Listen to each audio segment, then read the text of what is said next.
This is a Dialogue House recording of a talk given by Dr. Ira Progoff entitled Non-Analytic Ways of Growth.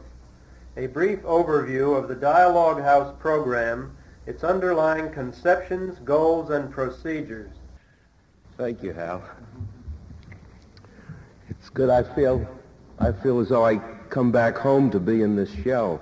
It's as though each time I come up here under it, it's as though it's a natural symbol of protection and belonging. Well, I would like to take this opportunity tonight to set before you a perspective of the kind of work that we are now doing. I think a few years ago I would have started by saying the kind of work that I'm doing, but now it's more than myself, and it somehow indicates a turning of the tide in our thinking and in our concepts that we have available in psychology.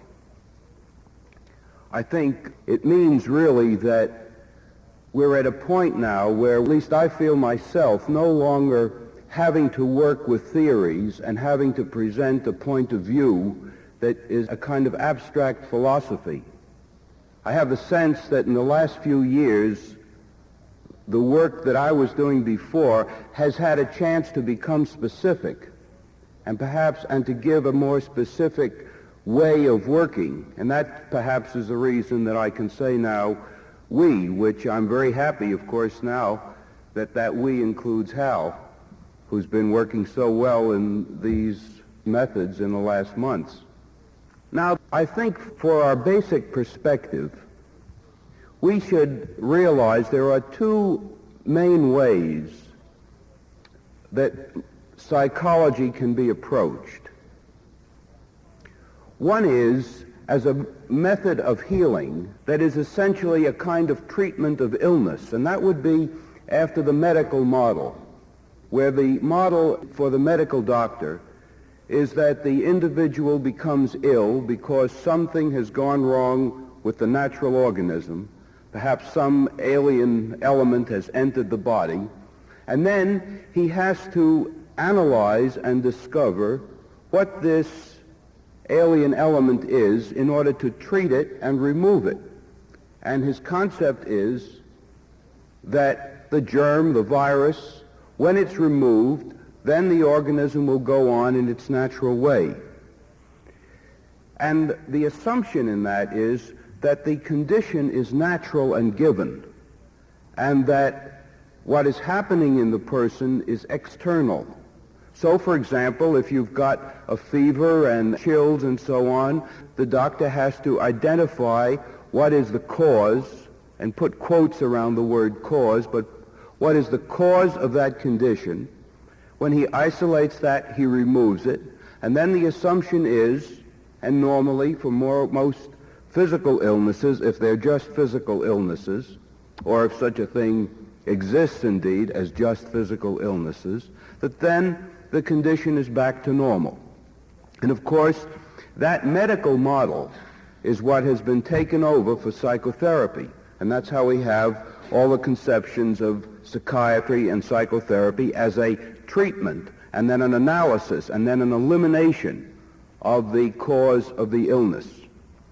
Now, the other way of approaching psychology, which is really a totally opposite point of view, is to conceive of the human being as being, as a part of nature, and as all other species in nature, constantly in a condition of growth, that is a condition of change. And when I use a word like growth, that doesn't imply that the individual is always getting better and better and better. That's just really to say that all of nature moves in cycles of growth.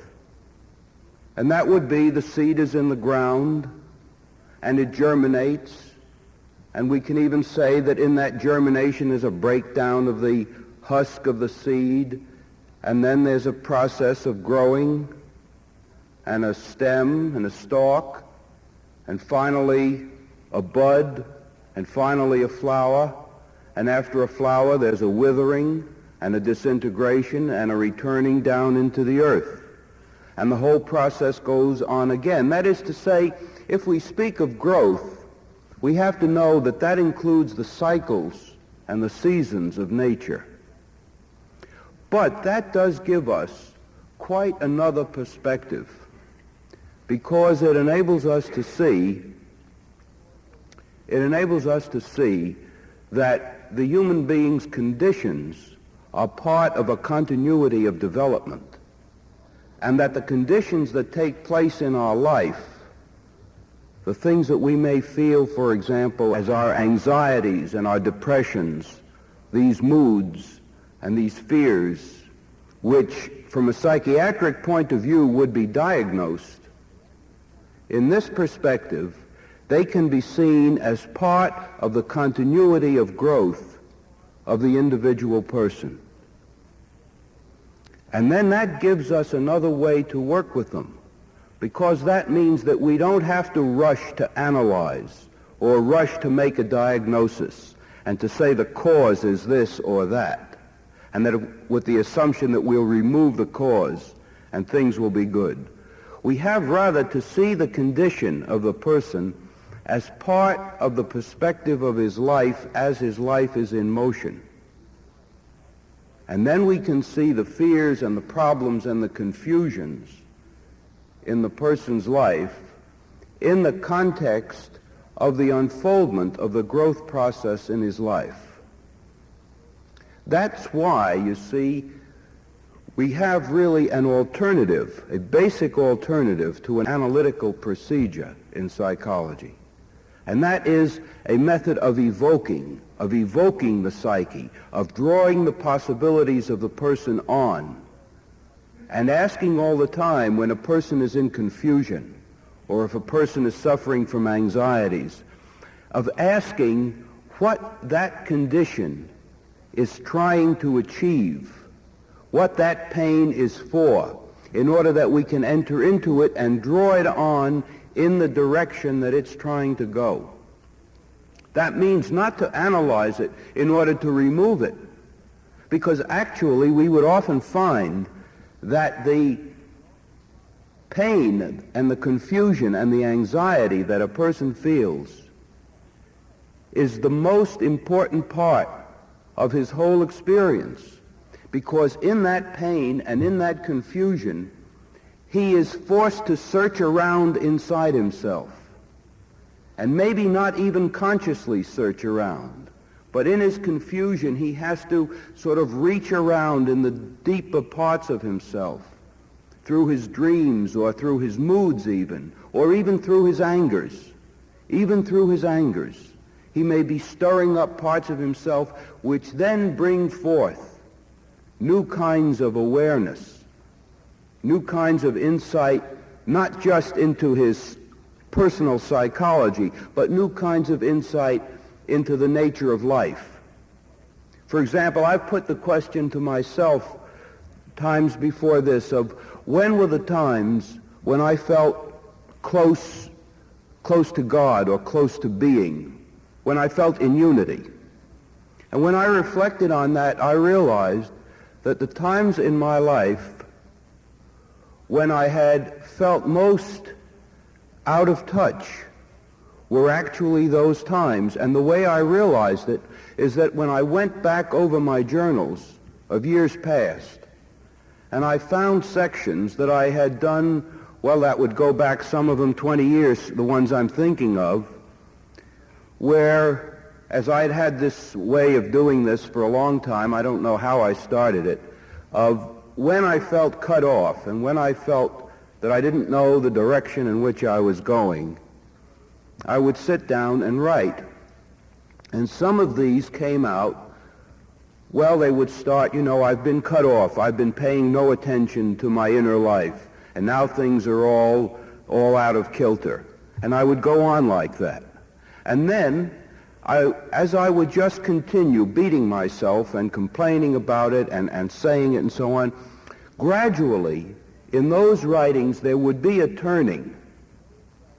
It's as though there was some principle or factor in myself, in the deeper part of myself that's sort of more than myself, but some factor which I take to be a basic psychological factor, if you like, which is just a human factor, but a principle working that somehow turned that thinking and writing and gradually moved from my beating myself and complaining at myself for being cut off and found myself saying what it was I was trying to achieve and found myself reconnecting myself, I guess is the main thing, that sort of bit by bit it got reconnected, and in the meditations I would find that I was more and more affirming it, because inherently, after all, if it wasn't an affirmative life process that was there, I guess I wouldn't have stopped and been berating myself.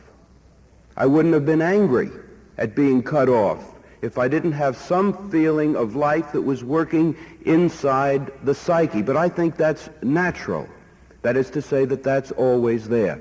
And that led me to see that there is really an inherent process in the psyche that moves from the low part, from the dark part, from the painful part, that moves inherently on up. And that's not to be in favor of it. That's just there. I think you see that in any number of psalms where the psalmist begins by saying how bad his condition is. You know, how long, my Lord, how long? And then as he continues, it's as though it naturally turns. It's as though, having gone all the way down into the valley, when you get to the bottom of the valley, there's no place else to go but up. And it's somehow, the cycle naturally takes it that way.